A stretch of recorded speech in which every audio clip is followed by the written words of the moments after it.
I'm your host, Tyler Rasmussen, and we've partnered up with our friends at PoolPro Magazine to bring you a monthly news and notes segment on all things pool related. Knowledge is power, and by tuning in each month, you will stay informed on what the public and the industry are talking about. Joining us for these segments is PoolPro Magazine's editor-in-chief, Megan Kendrick. With over 10 years' experience writing some of the best articles in the industry, we believe she is the perfect person to notify you on what's going on in the pool world that we know and love so much. Without further ado, let's jump into this month's News and Notes episode.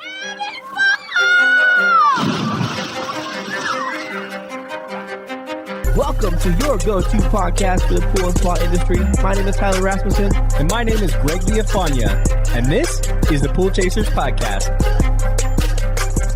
Hello, Megan. Hi, Tyler. Welcome back to the show. Thank you for having me back on the show. How was your December Christmas time / end of year everything time? I mean, it's busy, you know? I don't know. When you're a kid, it just all feels so magical. And when you're a parent, you're just like, this is exhausting. Like, in addition to work and all the busy things going on there, because it's not like December is necessarily slow, you've got, everyone's got a school Christmas party that they need stuff for. There's, it's birthday. We still got birthday parties to go to. Everyone's sick all at the same time. And it's just like, why is this happening? It's a lot. It is. I mean, they're really sweet and they just get so excited. And it's makes it all worth it. Adorable. Makes it all worth for it. Sure. Yeah. All right. Let's jump into some news here. So the first article I got was pretty interesting with a lot of these conversations about the economy and different pieces of that and how that's going to affect the industry. This one talks about the global swimming pool market actually increasing to 3.6 billion in 2022 and then to 3.91 billion in 2026. So according to this article, and they believe it's going to continue to grow. And the reason being is that as the population starts living more in the urban areas, that it's going to reach 68% by 2050. Apparently that's a long time away, but that's what it says. So as they move and live there, then they start building pools. So makes our market bigger. That's interesting. I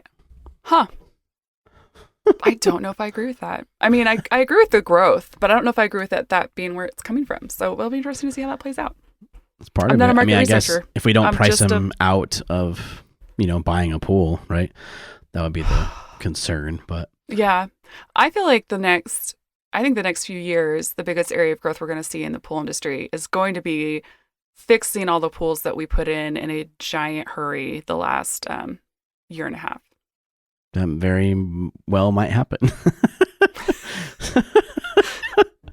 Never know.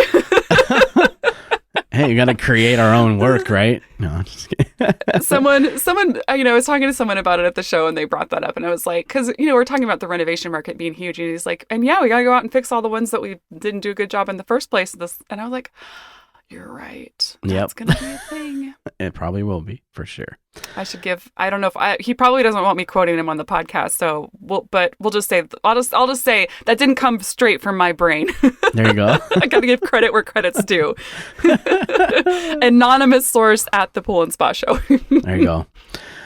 The next article is really about the Battersea Power Station now has a rooftop swimming pool in London. It's kind of a unique place to have rooftop swimming pools as London's like freezing in the wintertime. So it's kind of a really cool pool though if you take a look at it in a garden on the rooftop, and it's different for that area. So it's been one of the more popular hotels. It was station apparently was vacant for several decades. So they redid it and put this beautiful infinity pool on top. So it's pretty nice. Man, that's cool. So it was a power station. They turned it into a hotel, and now it's got this. That is a pretty cool looking swimming pool. It is, and it's got like the power. I don't know what you call those towers. Towers. You can see it from the pool, so it's pretty cool. Yeah, that's neat. The next two articles I have are in Australia, and they involve animals, and no surprise. Hey man, for there's Australia. nothing we don't love more than a animal in a pool story. I don't think you're gonna like this one as much though. But Okay, so I'm ready. the first one I have is a 5-year-old boy in Australia survived bitten by and crushed by a python the length of a car that dragged him into a swimming pool. Yeah, which is like a total Australia thing, right? Like all their scary, deadly animals. So apparently he was walking around their swimming pool and this python was hiding in some grass area or something, drug him into the pool. The grandpa, who's like 78, I believe, jumped in, pulled him up, and the dad got the snake off of him. The boy apparently has very minor injuries and wasn't really affected, which is pretty crazy. But apparently it coiled around his leg and was trying to construct his leg. So Okay. you don't really hear that very often. See, I don't think you like this animal. No, this is not the kind of animal in a pool story that I like. I don't like, I have nightmares about snakes, and so this is not a great one for me. Also, but oh man, that is just super creepy. Yep. I don't know though. So my dad just turned 70, and I'm telling you, if one of my kids got pulled into the pool by a python, that python better look out. Yeah. Oh, it's dying immediately. Yeah. Like, he's gonna throw down to save those kids. Oh yeah, for sure. Oh, he But, definitely did. It's so gross. It's so creepy, huh? Oh man, it's just like all of my worst nightmares tied into one. Like giant snake, not being able to breathe, and then Yep. being dragged away underwater.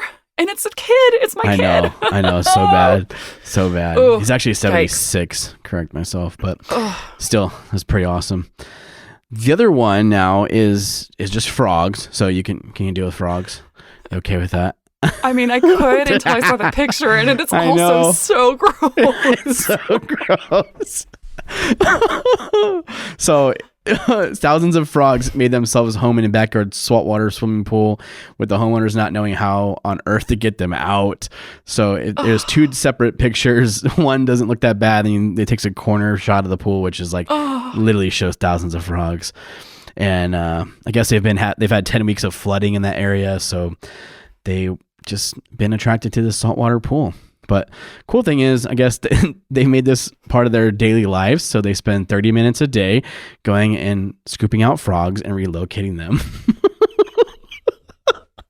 No, just no. Megan's face right now is classic. Man, like I don't mind frogs. Like we have frogs all over where we live. The rule is don't bring the frogs in the house. Okay, so we're pretty familiar with frogs, but this is next level. Like there are thousands of frogs. Like yes, it looks disgusting. Very interesting though. But I don't know. Those don't really happen in the United States. Those two stories, thousands of frogs or giant pythons. So kind of a scary Australia. No. Lots of cool things in Australia, but no pythons. Oof, man. All right. Jump into the industry news. All right. What you got? So, oh man. Well, in general, I have lots of awards to talk about because 'tis the season. You go to these shows and they just hand out all the awards. But first, Haviland, the Grand Rapids, Michigan chemical manufacturer. So they just celebrated 10 years of being an ESOP, an employee stock ownership plan, which I don't know. Have you ever talked about ESOPs on the podcast, or is that just my podcast where we talk about really fun things like that? We have not talked about ESOPs. No. Well, I mean, it's a really cool. It's a pretty cool succession plan, right? So if you have an owner of a company who doesn't really have anyone to sell the company to, doesn't have anyone to leave it to, doesn't want to like go out and sell it on the open market, this is a great way for them to turn around and basically, give their employees stock in the company and give them equity in the company. And actually, a hot tub manufacturer who was an ESOP recently then sold to private equity. All those employees got a buyout, and some of it was substantial. So it's like it's real money, and it's pretty cool. So anyway, good for them. Cool. Congratulations. Yeah, it's awesome. Now on to all the other awards. Yeah, I've got basically all just PHTA awards and things going on from here on out. So, so they gave out their chairman's awards at the show in Vegas last month. Steve Barnes, who has been on your podcast before, and his employer from Aquastar, they got a chairman award. So did Jim Egan from Lamont, Ken Gregory. He is an engineer for Pentair, and then Jody O'Grady, who is from Taylor. And so I think the Chairman's Awards are basically just rewarding people for the work that they've done for the PHTA and the volunteer hours that they've put in for that, which, yeah, all of these people are people that I have heard of being on committees ever since I started in the industry. So good for them. Yeah. All the three, Jim Egan, Ken Gregory, and Jody O'Grady. Your next award, Greg Garrett, used to tell me all the time about those three. So those really? three, oh yeah, those are like some of his best friends, and we used to talk about how great they are. So that's pretty cool.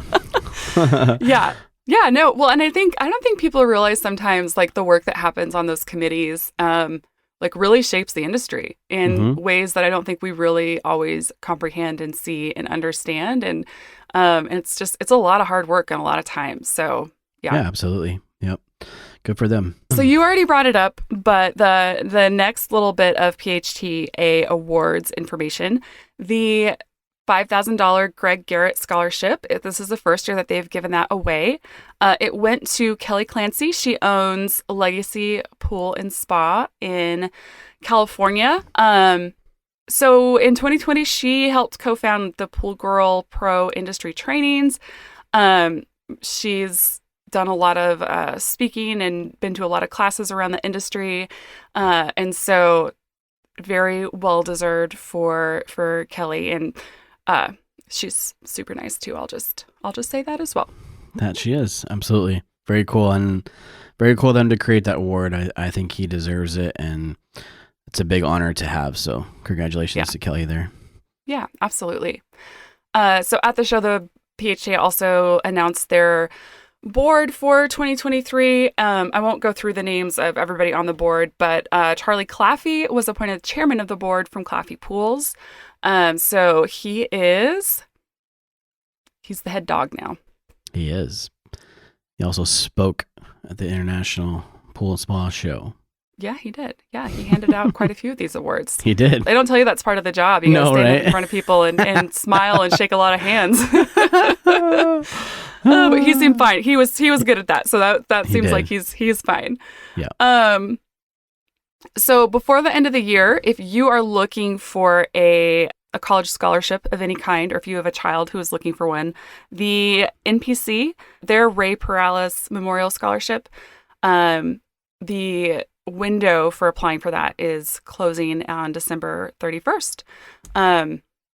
So yeah, they give out quite a few scholarships for that. So if you know somebody who works in the industry, who's taking some classes, going to school, or if you have a kid who is doing that, definitely apply for that scholarship. Sounds like you have to be an NPC member, right?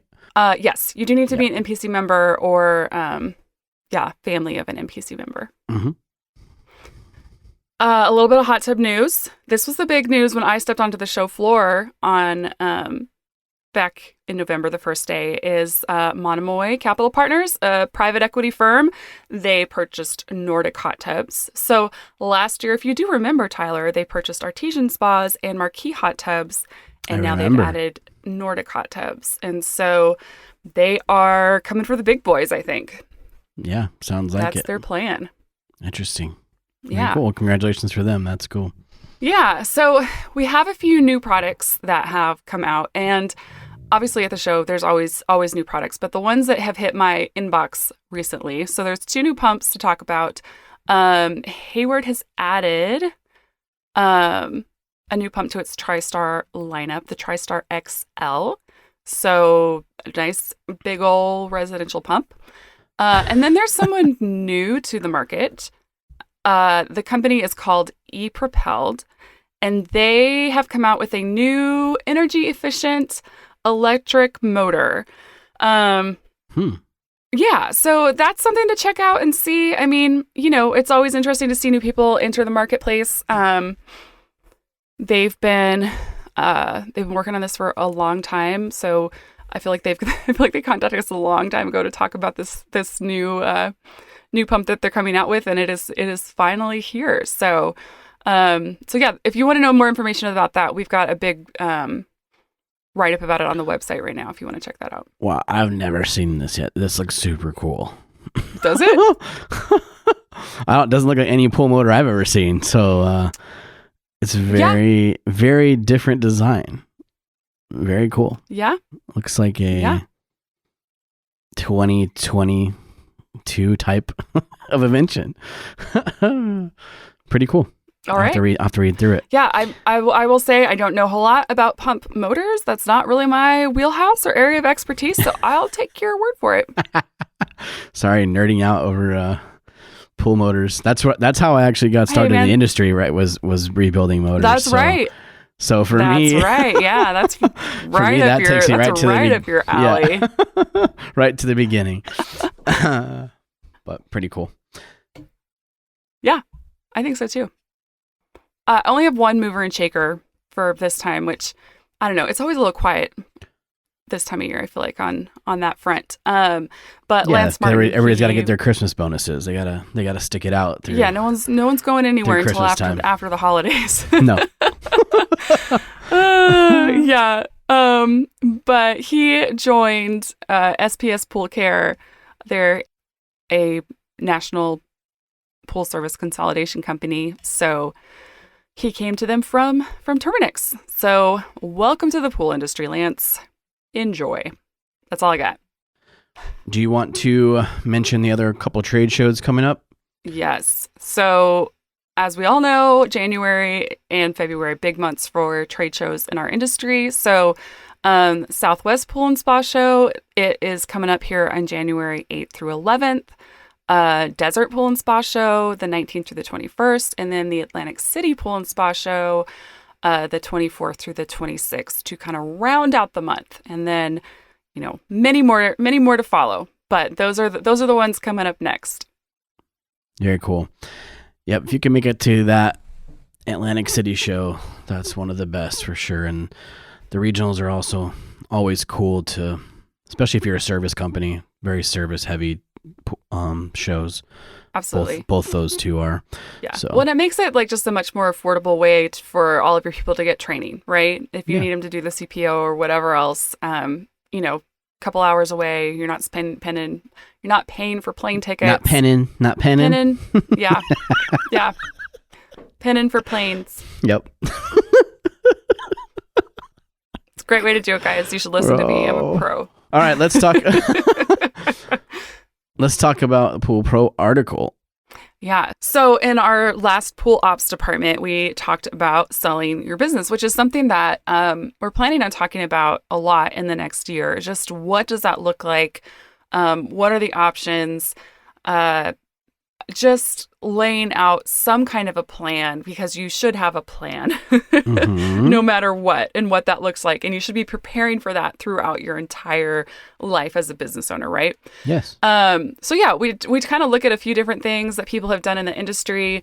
And we talked to several people who have sold their businesses and people who have gone through those transitions. And so, I talked about the ESOP earlier and kind of what a cool thing that is to give back to your employees. And there's just a lot of things out there, and it's something that I don't think we necessarily talk about enough. And so, yeah, we're going to be talking about that a lot over the next year, just helping people think about what that next step looks like. Yeah, I think that's important. We've done some stuff with MPP throughout the years, and just kind of, there's a few other obviously consolidation companies out there now that we've talked about, but that's not always the only option. But I think it's very cool that we're talking about it now, right? Because it was, even when Greg and I owned our company, it was like, you don't really know what the end game looks like or the end goals look like, or what the options or opportunities might be. And like you said, if you don't work towards that the whole time, by the time it comes to that, you have nothing to present and nothing to show for, if you are going to sell it or if you're going to sell it to your employees like the ESOP, or you're going to, Yeah. you know, give it to your kid or whatever you're going to do with it. It's got to be in a position to sell, which you don't really think about as you're operating the business. So either way, if you're going to hand it down, even if you're not going to sell it, right? So it's got to be in a position to take over and be successful. Absolutely. If you want to listen to the Spa Retailer podcast, of course, just a little plug for that.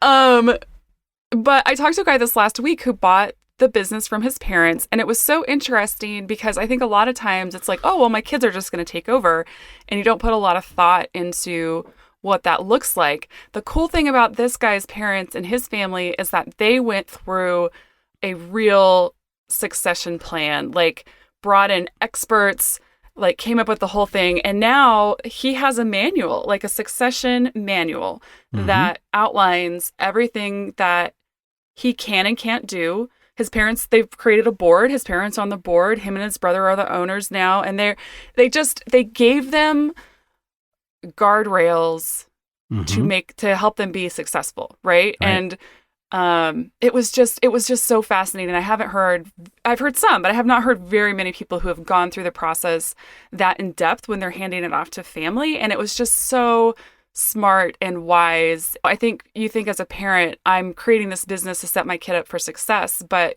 you can also set them up for failure. And it was really cool to see how this family like really thought through how they were going to make sure that their business and their family carried on and were healthy. So it was really cool.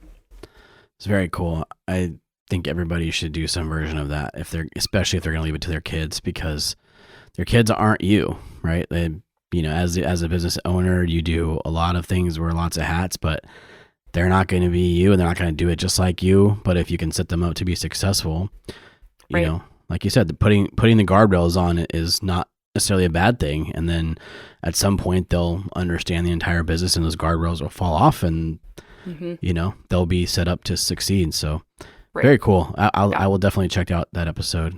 Encourage everybody else to as well. How do we get PoolPro? How do we get PoolPro Magazine? So you can pick up PoolPro for free at SCP and Superior Pool Products locations. But if I can just give another plug, we are doing a really big renewal campaign right now. And so if you would like a free copy of PoolPro mailed to your home or office, just go on our website and request it. It's been really fun to start this process and start to go through that. And it's been a ton of work. And so I need you guys to do it so that it pays off. Okay. Right. A lot of time and money and brain cells have gone into this for me. It may not seem like it, but you have no idea behind the scenes what this looks like. It's how many hours I've spent at the post office. Yes. Lots of work. All right. Well, it's always a pleasure, Megan. Thank you. You too, Tyler. Have a good night. Thank you so much for listening. If you'd like to learn more, you can hit the link in the show notes below or visit poolchasers.com. If you'd like to learn more about PoolPro Magazine, pick up the latest issue at your local SCP or Superior and visit them at poolpromag.com. See you out there, Pool Chasers.